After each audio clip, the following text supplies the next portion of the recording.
Ветеран Кримсько-татарського національного руху Курцій Абдулаєв пішов з життя.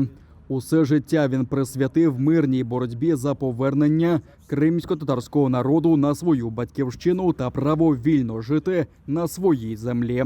Після російської окупації Криму він завжди був поруч із політв'язнями, регулярно приходив на судилища окупантів над кримськими татарами та підтримував родини бранців.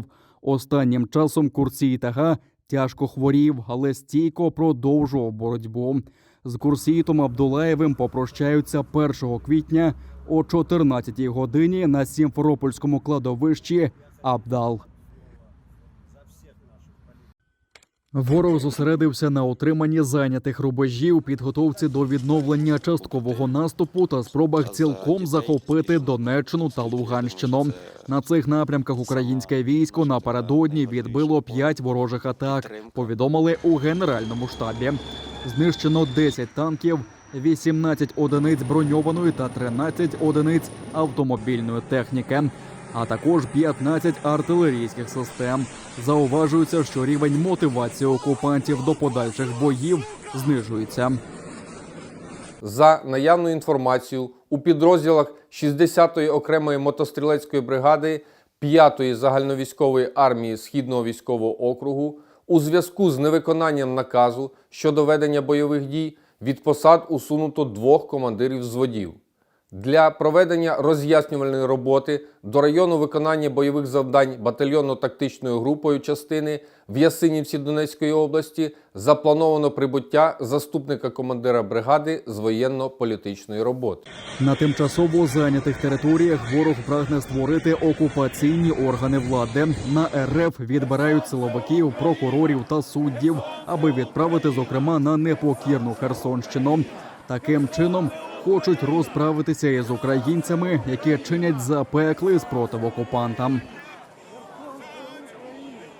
Для реалізації сценарію щодо створення на території Херсонської області чергової псевдореспубліки відзначається робота співробітників Федеральної служби безпеки Російської Федерації, 652-ї групи інформаційно-психологічних операцій та офіцерів 12-го головного управління Генерального штабу Російської Федерації.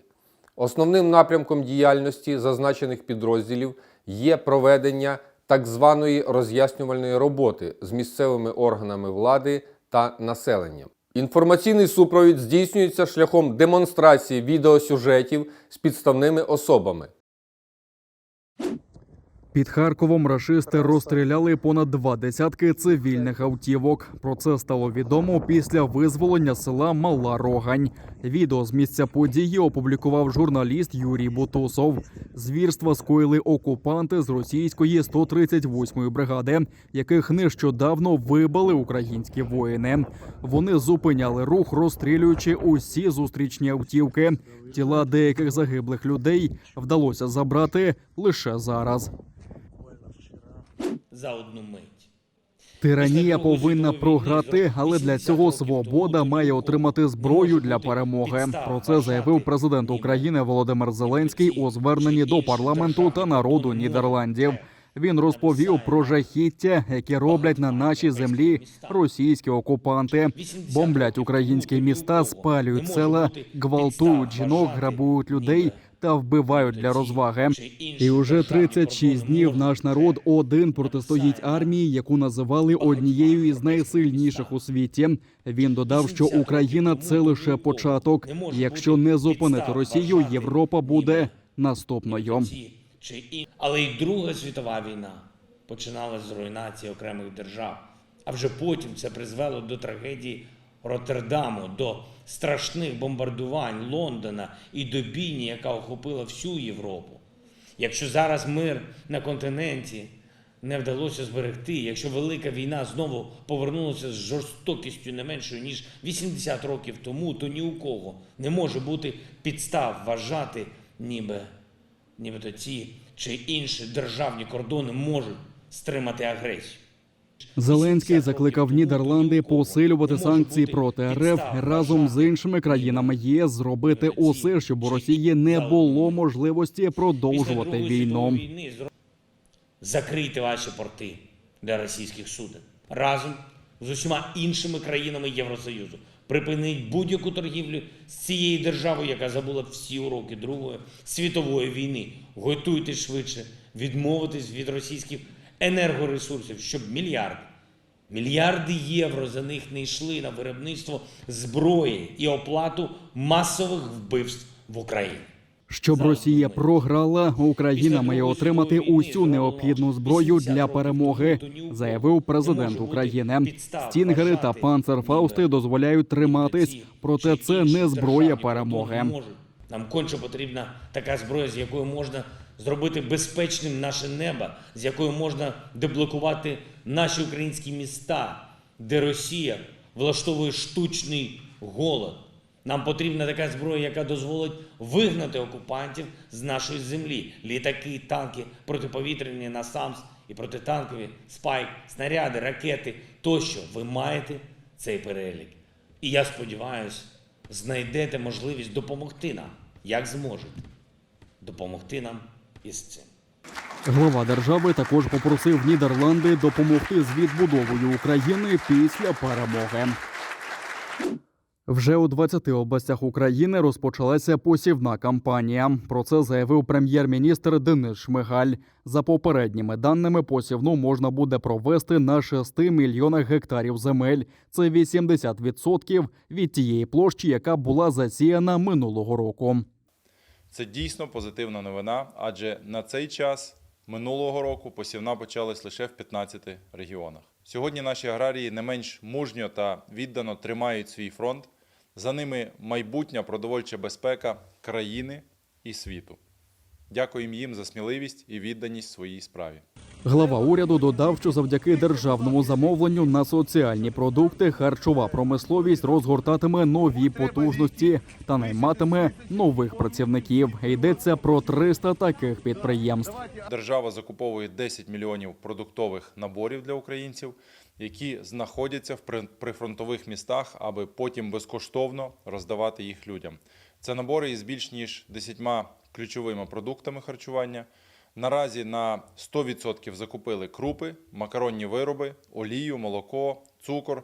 Також продовжуємо закупівлі консервів, зерна, хлібобулочних виробів, чаю, кави та іншого продовольства. Уряд працює і над планом відновлення України. За словами прем'єра, в дії вже запрацювала можливість подати інформацію про зруйноване майно. За одну добу отримали вже більше 20 тисяч таких заявок. Усі заявки будуть ретельно опрацьовані, аби після нашої перемоги відбудова була системною. До того ж, Денис Шмигаль підрахував кількість знищеної ворожої техніки. Визвольна війна українського народу триває вже 5 тижнів. Наші сили оборони продовжують демілітаризацію російської армії, знищивши вже більше 4 тисяч одиниць різної техніки ворога. Це більше, ніж мають у себе на озброєнні більшість армій Європи та світу. Полювання на відьом в окупованому Криму. На адмінмежі з Херсонщиною ФСБівці затримали колишнього бойовика так званої ДНР за підозрою у шпигунстві та співпраці з українськими спецслужбами. На думку ФСБ, чоловік, відвоювавши в лавах окупантів, підтримував стосунки зі співробітником СБУ і приїхав до Криму на виконання завдань, які б нашкодили РФ. До всього йому закидають ще й державну зраду, оскільки він російський громадянин.